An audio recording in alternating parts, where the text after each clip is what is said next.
Lorsqu'on est dirigeant, on peut parfois être dépassé par les événements et on a besoin de conseils pour transformer, améliorer le mode de fonctionnement et la performance de l'entreprise. C'est le cœur de métier de Quaternaire. Alexandre Leteneur, bonjour. Bonjour. Vous êtes directeur général. Alors qu'avez-vous constaté en temps de crise? L'interview de Jean-Marc Sylvestre. Je vais aller dans le cœur du cible. Le conseil, il y en a beaucoup de conseils et de cabinets sur Paris. Donc votre conseil à vous, comment vous travaillez, pour qui vous travaillez? Nous sommes une société de conseil en management et en formation. On accompagne nos clients dans l'amélioration de leur performance économique, performance sociale, performance client, avec quelques angles particuliers. Le premier, c'est qu'on place le management opérationnel au cœur de notre action et qu'on utilise les leviers du digital pour améliorer les performances. Vous vendez de la productivité? On vend de la performance et du bien-être. Notre vision... Pourquoi vous ne voulez pas dire que c'est de la productivité? Parce que la performance n'est pas faite que de productivité. Nous, on considère que la performance... Ou que le bien-être et le résultat concourent à...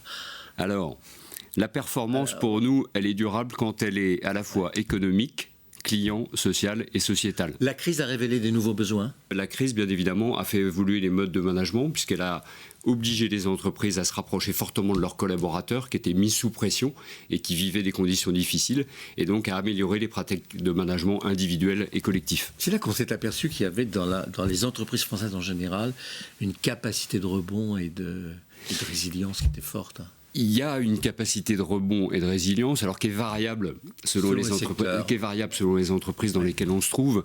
Ceux qui ont le mieux résisté sont bien évidemment ceux qui avaient des projets d'entreprise forts, qui leur ont permis de donner de la vision, du sens aux collaborateurs et de leur parler du coup d'après, et pas simplement du mur qu'ils avaient devant eux. Ceux qui se sont avérés forts sont ceux qui avaient un management opérationnel fort, qui leur a donné une réactivité, une agilité dans la crise. Voilà, ils étaient plus ou moins égaux, mais en tout cas, ce qui est sûr, c'est que tout le monde a pris conscience et que tout le monde a progressé.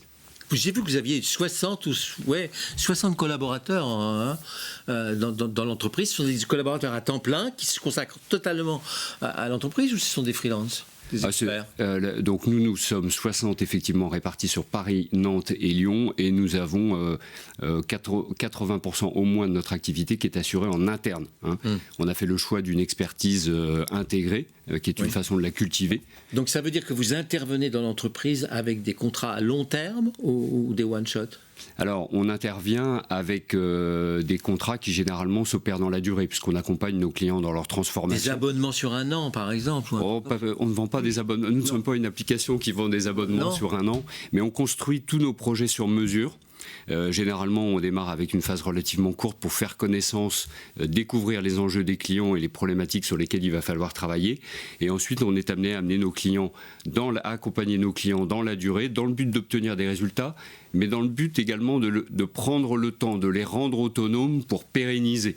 Donc il faut rester suffisamment longtemps pour les rendre autonomes et pas trop. Puisqu'à un moment, il faut qu'ils puissent pérenniser eux-mêmes. Si je reprends ma casquette d'économiste, vous êtes dans une logique d'offre ou dans une logique de demande? On vient vous chercher ou vous proposer? Nous sommes dans une logique d'offre et de demande. On vient nous chercher, puisqu'on a la chance d'être réputé sur un certain nombre de marchés, en particulier l'agroalimentaire et la banque. On vient chercher notre griffe managériale, on vient chercher notre orientation résultat, on vient chercher la réputation qu'on a autour de la performance et du bien-être.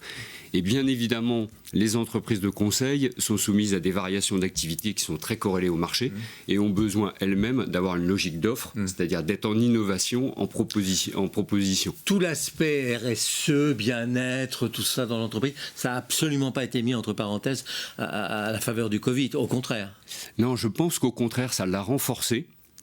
Puisque les entreprises, et nous-mêmes on l'a constaté, ont constaté la puissance de la cohésion de l'équipe, et un facteur de force. Qui a été un facteur de force. Plus les collaborateurs sont bien, plus ils ont été résilients et engagés dans la crise.